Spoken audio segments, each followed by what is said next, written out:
So what's happening with your show, man? What are you doing? What's the latest? Oh shit, you're just gonna go right for the big one, Let's huh? get in there, man. All right. First of all, I love your show. I've been loving it for years. It's fun. And I'm a giant muscle car fan, so it's right up my alley. Everybody hold on to your hat out there. Fast and Loud is no more. Aaron Kaufman walked away from the shop that made him famous, and he didn't look back. After more than a decade of building cars on television, the bearded fabricator decided he was done working under someone else's deadlines and vision. But leaving Gas Monkey was only the beginning. What came next took him through experiences that he never knew he could have. So what finally pushed Aaron out? And what happened once he started building on his own terms? Join us as we uncover the story behind his unexpected exit. You know, I don't think so. I've got some things I've been wanting to do for a while, and we've been building cars, we've been really busy. There's definitely a different direction I want to go, and here I just can't do both. The duo nobody saw coming apart. Way before Aaron Kaufman became the bearded wonder on national television, he was a talented mechanic working in a shop in Texas. His path to Gas Monkey Garage started with a genuinely small moment. He worked on Richard Rawlings's personal car, and Richard was impressed enough to invite Kaufman to join him at the shop, which Richard had opened and was still building into something bigger than a local operation. There was no audition process involved in that first connection at all. It was one guy noticing another guy's skill with a wrench and deciding he wanted that skill on his own team. Aaron ended up staying attached to that shop, in one form or another, for more than 14 years. He grew from being a hired hand into the person most responsible for whether a build Richard promised a customer actually got finished on time, and finished right. Fast and Loud premiered on the Discovery Channel in 2012. Built around a simple format: buy a beat-up classic, restore or reimagine it inside Gas Monkey Garage, then flip it for a profit. Richard Rawlings was the front man, the deal maker, the loud personality selling the vision. Aaron Kaufman was the guy who actually made the vision physically real, translating Richard's ideas into welded metal, rebuilt engines, and finished paint. Audiences responded to that relationship immediately, and Aaron's quiet technical mastery next to Richard's showmanship became one of the show's defining pairings. He became known across the fan base as the Bearded Wonder, a nickname that stuck because it captured exactly what he brought to the screen. Understated skill that spoke for itself every time a build came together.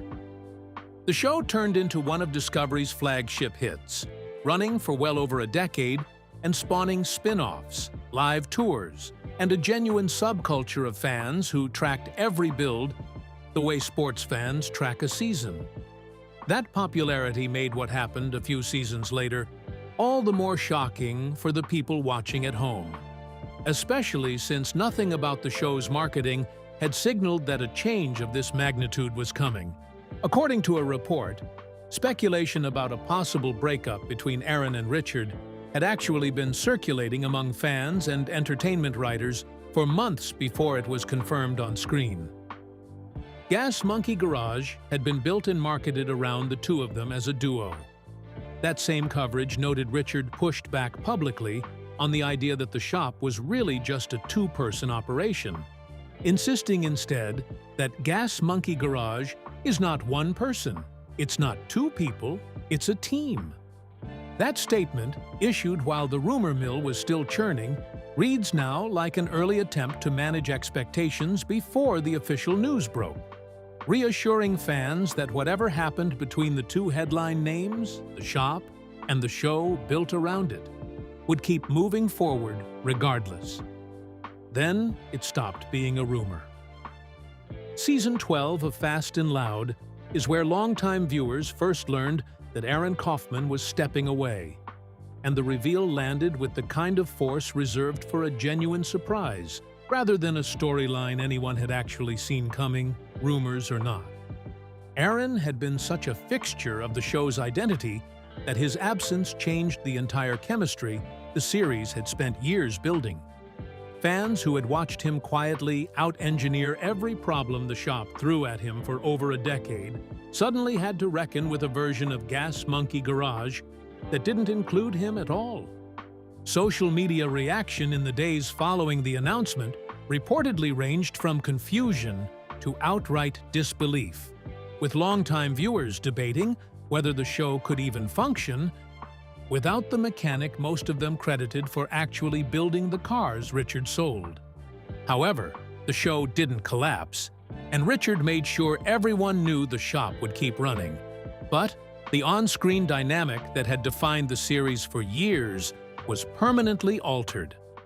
What made the timing even stranger, though, was that the two men involved told two noticeably different versions of how it actually happened. Whose decision? Was it really?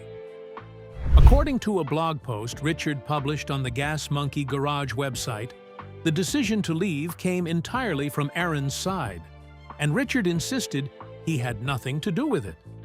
Richard also acknowledged just how significant a loss it represented for the shop, calling it a big hit to GMG, while also making clear he believed the rest of the team could carry the operation forward without turning it into a story about one irreplaceable star.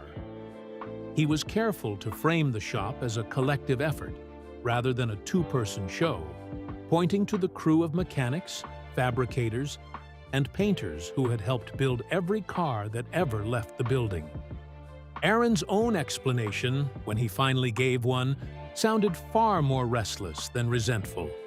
He told Richard he'd had some time off and realized there were other things he wanted to pursue.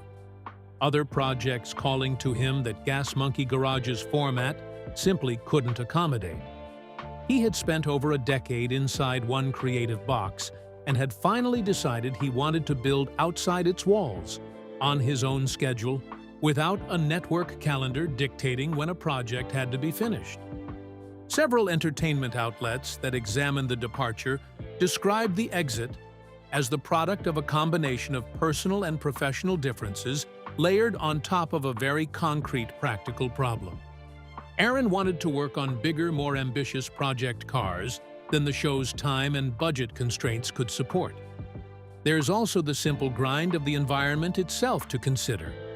Working inside a shop that has to hit strict weekly deadlines is stressful enough without a camera crew documenting every frustrated moment. And outlets covering the split noted that Fast and Loud carried exactly that kind of pressure for years. After 14 years of that particular pressure, it's not hard to understand why a guy known for letting his work speak for itself would eventually want to work somewhere the clock wasn't always running against him. Aaron didn't frame any of this as a clean final goodbye at first, though. The way he initially described his exit says a lot about how uncertain even he was about what came next. The vacation that turned into a new business. When Aaron first stepped back from Fast and Loud, he characterized the move as an extended vacation rather than a full departure, language that left the door open for a possible return and softened the blow for a fan base that had spent years watching him on screen. That framing did real work for both sides. It gave Richard room to describe the situation without sounding like the show had lost its lead mechanic for good. And it gave Aaron breathing room to figure out what he actually wanted without publicly burning the option to come back. However, that framing didn't last. Over time, Aaron made it clear that the break was permanent, and he changed his public language from taking time off to genuinely building something new. Aaron founded Arclight Fabrication in Dallas shortly after leaving Gas Monkey Garage, and the business wasn't a vague passion project. It had a narrow purpose from day one, supplying aftermarket components for classic Ford F-100 pickups. In a 2017 interview on the YouTube channel The Lowlife Show, Aaron explained the idea alongside his business partner Jonathan Mansour with total clarity, describing their goal as filling a gap in available parts for F-100 models built between 1957 and 1979. So owners of these trucks, many of them decades old and increasingly hard to source parts for through traditional dealer networks, suddenly had a shop that understood their specific platform inside and out, rather than treating it as just one more classic among dozens rolling through the bay each month. Jonathan Mansour wasn't a random hire brought in to run ArcLight's books either. He was a former mini-trucker and longtime friend of Aaron, who had already found himself pulled into the world of Fast and Loud as a Gas Monkey Garage employee. When Aaron opened ArcLight, Jonathan went with him, bringing marketing expertise to a venture that needed more than just fabrication skill to survive as a business. A shop with no camera pointed at it can survive quietly for years. But television, it turned out, wasn't finished with either of them, and the show that followed would put Kaufman's new venture to a much more public test. Betting everything on a truck with no guarantee. Aaron's new venture became the subject of its own Discovery Channel series, Shifting Gears with Aaron Kaufman, which premiered on March 5, 2018, and followed the early days of ArcLight fabrication as it took shape. The show represented a deliberate departure from the buy-sell formula that had defined Fast and Loud for years. Instead of flipping cars for profit inside a fixed weekly window, Shifting Gears followed Aaron as he pursued purpose-built, performance-driven projects designed for competition rather than resale. It was a format that finally matched the kind of work Aaron had said he wanted to do all along. Ambitious, technically demanding builds with room actually to finish them right, rather than finish them fast. Season 1 opened with Aaron transforming a 1971 International Scout into a street-legal Ultra 4 race car built for the King of Hammers, an off-road event held in Johnson Valley, California, that combines high-speed desert racing with technical rock crawling. Ultra 4 vehicles have to be capable of surpassing 100 miles per hour across open desert, while also carrying gear ratios low enough, sometimes 100:1 or lower, to crawl over boulders at a walking pace.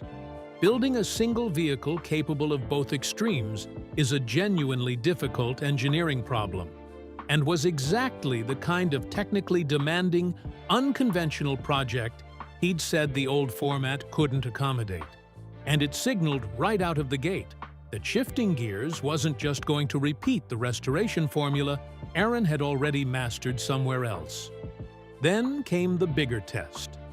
After the Scout build, Aaron took on an even more ambitious challenge, constructing a semi-race truck for the Pikes Peak International Hill Climb, working alongside the father and son fabrication team of Bob and Justin Ball.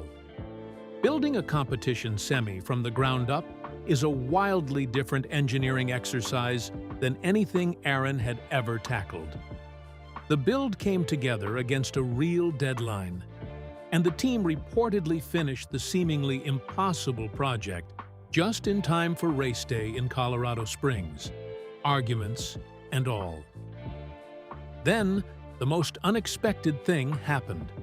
The truck began falling apart while actually competing across multiple runs at the event. Season 1 ended on that cliffhanger, with viewers left uncertain whether the build and the fledgling shop behind it could hold together under real competitive pressure. A truck falling apart mid-race would have been a disaster for most shops trying to build a reputation. For Aaron, it turned out to be the opening chapter of a much bigger, much stranger television run, firing a tank cannon and flying an F-16. In 2019, Aaron starred in Aaron Needs a Job, a Discovery Channel miniseries produced by Lionsgate's Pilgrim Media Group that aired from July 15th to September 9th. The premise flipped his entire public identity on its head. Instead of showing his established mastery of custom car building, the show sent him into unfamiliar mechanical industries entirely outside his comfort zone testing whether the problem-solving instincts he'd built over 14 years of custom fabrication could transfer to fields that had nothing to do with cars at all. Aaron explored vintage military vehicle restoration in Uvalde, Texas, tested his skills as part of a tugboat crew in Tacoma, Washington, and got a rare look inside the machinery behind the Las Vegas hotel service industry. But that wasn't half of his adventure. He also went nearly 3 miles into a pitch-black Colorado coal mine to learn firsthand about the real dangers of operating heavy machinery near explosive coal dust. A sequence that had nothing to do with cars, trucks, or fabrication at all, and one that put him in real physical danger in a way none of his television work up to that point ever had. In one of the season's standout moments, Aaron got to pilot an F-16 fighter jet, a childhood dream he'd apparently carried long before Gas Monkey Garage ever made him famous, and one that had absolutely nothing to do with the fabrication skills that built his reputation in the first place. Other episodes had him working alongside brave Nevada firefighters, battling extreme desert conditions, and testing vehicles engineered for the surface of the moon at NASA's headquarters. He also spent time at a vehicle scrapyard, learning how cars get ripped apart, crushed, and shredded for profit at industrial scale, a process that stood in stark contrast to a career built entirely around restoring vehicles rather than destroying them. None of it had anything to do with welding, engine builds, or classic trucks, which was exactly the appeal. After years of being defined by one specific set of mechanical skills on Fast and Loud, Aaron used his own show to prove, publicly, that his curiosity extended a lot further than a body shop. Aaron didn't just appear in front of the camera for that show either. He served as an executive producer on Aaron Needs a Job, working alongside Craig Piligian, known for producing Survivor, and Edward Rowetter, known for producing Dirty Jobs. But while the television side of his career kept jumping from tanks to tugboats to fighter jets, Aaron's real, ongoing passion project was happening somewhere much quieter, on a single mountain in Colorado, year after year. The mountain, money, and the friendship that survived. Aaron's relationship with the Pikes Peak International Hill Climb, often called the Race to the Clouds, didn't begin with arc light fabrication. According to Hot Cars, he first competed at the event back in 2013 or 2014, while still working at Gas Monkey Garage, driving a fully built 1963 Ford Falcon up the mountain. That early exposure to one of the most demanding motorsport events in the country planted a seed that never really went away. The course itself is genuinely brutal, a 12-mile climb with more than 150 turns, gaining over 4,700 feet in elevation, before finishing above 14,000 feet, all on grades that average better than 7%. Cars and drivers alike have to contend with thinning air at altitude, unpredictable weather that can shift from sunshine to snow within a single run, and a surface that offers almost no margin for a mechanical mistake. It's a race where mechanical failure and altitude sickness are both realistic threats, and Aaron kept coming back to it long after leaving the shop that gave him his first taste of it, treating it less like a one-time bucket list stunt and more like a recurring benchmark for whatever he happened to be building that year. Before returning to that mountain, though, he tried a completely different kind of racing. In September 2015, Aaron competed in the Speed Energy Formula Off-Road Series, better known as Stadium Super Trucks, driving a Toyo Tires-sponsored truck at the Sand Sports Super Show in Costa Mesa, California. He ran 2 rounds that weekend, finishing 5th in both of his heat races before posting 10th and 8th place results in the main features. It was not, by his own results, a smooth debut.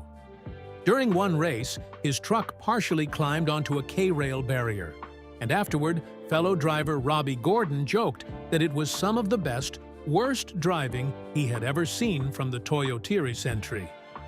He wasn't a natural-born wheelman, and unlike an engine rebuild or a custom chassis, driving skill isn't something you can weld together in a garage overnight.